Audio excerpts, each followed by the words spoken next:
Measure of location for ungrouped data. So this content, the role of measure of location is to determine the central value of a set of data, which is the mean, median and mode. Mean means the average. The mean teacher average my grade. So this is just a joke. So the mean teacher is not the meaning of the average. The mean here is cengeh, cikgu cengeh. Okay. So mean of a set of data x1, x2, x3 and so on up to xn is defined as x bar, which is we total up every of the data divide with the number of the data. So it will be x1 plus x2 plus x3 plus so on up to xn divided by n. So we have the answer. So to write down this, we can write as summation of x divided by n. To key in the data in calculator FXM570MS, we have to make sure the calculator in mode SD. And then we key in every data by putting the first data x1 and then press the button M+. M+ means to include into the memory, and then the next data M+, the next data M+, and so on up to the last data M+, and then press AC. And then we can choose shift 1 because the shift 1 contains the function of summation of x squared and n. And then shift 2 we have the x bar, we have the standard deviation, we have the variance. So to find the summation of x, we just choose number 1, and if I am correct. And then to find the value of n, we can choose number 3. And then to check whether our x bar is correct, we can press shift 2 and then choose the x bar to check the value of mean. To key in data in calculator FX570ES, we can press the mode stat and choose number 1, which is the variance. The variance means the standard data descriptive mode. And then we key in x1 equal to x2, so it will list out all the x and then press AC. And then shift 1 and 3 to choose the summation of x and summation of x squared. Shift 2 and number 4 if we want to choose the x bar, SD or variance. So find the mean of the set of data. What we need to do is just total up everything and divide by n. So 3 plus 5 plus 7 plus 4 plus 5 plus 9 plus 6 and divide with how many data we have. So 1, 2, 3, 4, 5, 6, 7. So divide by 7. So we have the answer, which is equal to 5.57. Find the mean of a set of data. Number of male children, so we have 0 children, 1 children, 2 children with the frequency. So for 0 children we have 2 family, and then for 1 children we have 5 families. So this is not a group data but just a table representing the data in a frequency form. So what we need to do, we just multiply the data of x with its frequency and then total up everything and divide with total of number data, which is the number of frequency. So what do we get here is 0 multiplied by 2 plus 1 multiplied by 5 plus 2 multiplied by 7 plus 3 multiplied by 3 plus 4 multiplied by 2 plus 5 multiplied by 1. And how many frequency? We have 2, 5, 7, which is equal to 14, 17, 19 and 20. So the total of data here is 20. So we have the answer is 41 divided by 20, which is 2.05.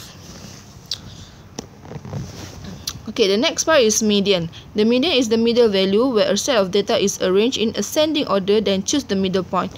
So after we rearrange all the data, what we will have is 2 cases, where the first one we have the odd number of data, the second one if we have the even number of data. So when the number of data is odd, what we need to do is to calculate the median by finding the number of n total data plus 1 and divide by 2. So the median will be these values observation. Okay, so let's say we have 7 data. So the median should be equal to 7 plus 1 over 2 observation. So what will be? So 8 divided by 2, which is equal to 4th observation. So we need to look at the ascending order of data and which one is the 4th observation. Okay, so it can also be represented as x of n plus 1, the value of x for n plus 1 over 2 position. When the number of data n is even, okay, how about when the cases are when the number of data is even? So if the data is even, what we need to do is to find the mean of the two middle values. So if we have 8 data, then what is the middle value? So we have 1 and 8, 2 and 7, 3 and 6. So the middle value will be the 4th and 5th observation. So we have to find the average between these two middle value. So the other formula is half of xn over 2 plus x of n over 2 plus 1. So the next observation after n over 2. So find the median of the following set of data. So first of all, we have to recognize, is this an odd data, number of data, or even number of data? So we have 1, 2, 3, 4, 5, 6, 7. So odd data, what we need to do, just use the formula n plus 1 over 2 observation. So what we have here, 7 plus 1 over 2. So we have 8. So 8 divided by 2, it will be 4th observation. So after rearranging the data, so we have 17, 20, 21, 24, 28, 32 and 36.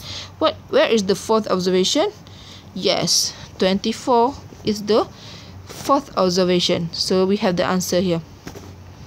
Find the mean for the following set of data. So we have 1, 2, 3, 4, 5, 6 of data. So this we have even number of data. So what we need to do to rearrange in data and then choose the middle values, two middle values. So here it will be 4.35 and 5.48. So total up these two values and divide by 2. So we have the answer of 4.915. Okay, the next one is mode. Mode of a set of data is the value that occurs most frequently. Paling kerap. Okay, so for example, find the mode for the following set of data. So which one has a repeated value? So we have 3 and 5, and 3 for 2 times and 5 for 3 times. So which one is the most frequent? So it will be 5. So we have mode equal to 5. And then for question B, 2, 3, 5, 8, 10. Do we have any numbers that we repeated? No. So we don't have any mode here. So mode is equal to none. And then for this one, 0.2, 0.4, 0.4, 0.4, 0.5, 0.7, 0.7, 0.7, 0.5. So we can see here that 0.4 and 0.7 is being repeated by 3 times each.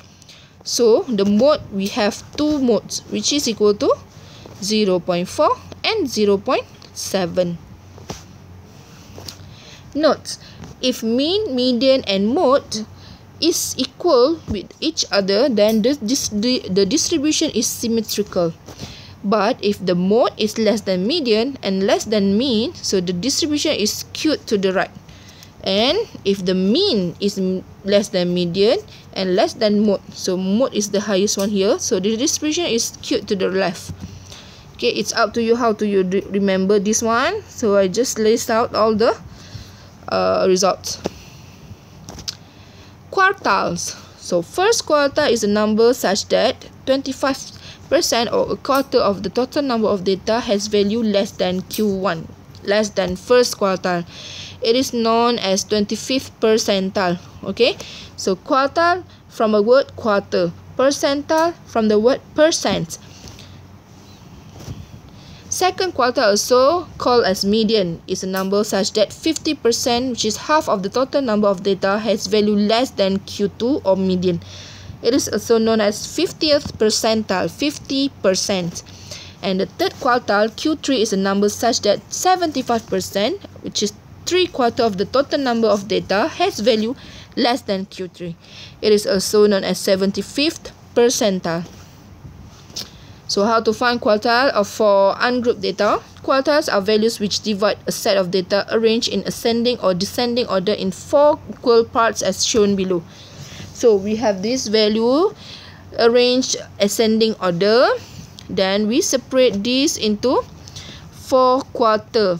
So now if we see, we have 1, 2, 3, 4, 5, 6, 7, 8, 9, 10, 11. 11 data. So which one is the first quartile? Okay, here, how can we find the first quartile? Okay, we know to find the median, because it's an odd number, then we will take the middle number. How? Because it's an 11th data, so we plus with 1 divided by 2. So it will be 12 divided by 2 is 6 data. Okay, how about quartile? So the left side of the median, so we have 5 data, so it will be the middle of the 5 data, which is the third data. So this will be the first quartile. And the third quartile, because we have 5 data on the right side, then the middle of the 5 data will be 38 here. So this one will be the third quartile. And we also have the formula. So the formula is by using the percentile. Okay, so we can use percentile to find our quartile. So percentile, PK. So it's depend on the value of K. So what is the formula? So what we need to do is to use XS plus X of S plus 1 all divided by 2 if S is an integer. So what is S? And then XS cap if S is a non-integer. So what is cap S? So cap S is the least integer greater than K. So what is S? S is N multiplied with the K, the percentile we want to find, and divide by 10. Okay, let's do some example. So note that Q1 is equal to percentile of 25, Q2 is percentile of 50, Q3 is percentile of 75. Okay, that's why I said that we can find the quartile by using the percentile formula. So find the first quartile, median and third quartile for the following set of data. So to find the first quartile, by applying the percentile formula, first quartile means that the 25th percentile. So we need to find the value of S first. So what is S? S is equal to N multiplied by K divided by 100. So what is our data number? So 1, 2, 3, 4, 5, 6, 7. 7N multiplied with 25K. So 7 multiplied with 25 and divided by 100, we get 1.75. So because it's 1.75 is non-integer, we need to use the second formula, which is we have to find what is S box. So X box is the least integer that is greater than S. So what is the least integer greater than 1.75? 2. So the value of S is equal to 2. So Q1 is equal to the X term, the second X term. So what is the second term here? So this one has been arranged in ascending order. So the second term is 120. That's why our quartile 1 is equal to 120. Okay, how about median? So we can use the formula of median, or we can use the formula of percentile. So it's just the same. So if we want to use the percentile formula, we need to find what is the value of S. So 7 multiplied by 50. Why? Because half, median is half. So 50% divided by 100. So we have the result 3.5, which is non-integer. If it's non-integer, we have to find the least value, the least integer that is greater than S. So what is the integer greater than 3.5? The smallest one will be 4. So our quartile 2 or median is equal to the fourth term. So what is the fourth term from the data? It is 138. And the last one, to find the third quartile, so we need to find S, which is equal to 7 multiplied by 75. Divide by 100, which is 5.25, means it's a non-integer. So we have to find the least integer that is greater than 5.25, which is equal to 6. So the third quartile is equal to the sixth term. So x6 there, which is equal to 148. Okay? Okay. So can you try to find for example 4? So this data has been rearranged or not? Not rearranged yet. So what we need to do is to rearrange the data first, following the ascending order. Okay. So the data will be 23, 32, 34, 35, 36, 40, 42, 42, 44, 46, 47, and 52. And then what we need to do to find the first quartile, we can apply the percentile formula. What is the percentile formula? We need to find the value of S. Okay, so what is S? S is NK divided by 100. So 12 multiplied by 25 divided by 100, we have 3. So 3 is an integer. So the Q1 is equal to X3 plus X3 plus 1, which is X4 divided by 2. So what is the third term? What is the fourth term? So divide by 2. Add up those two values and divide by 2.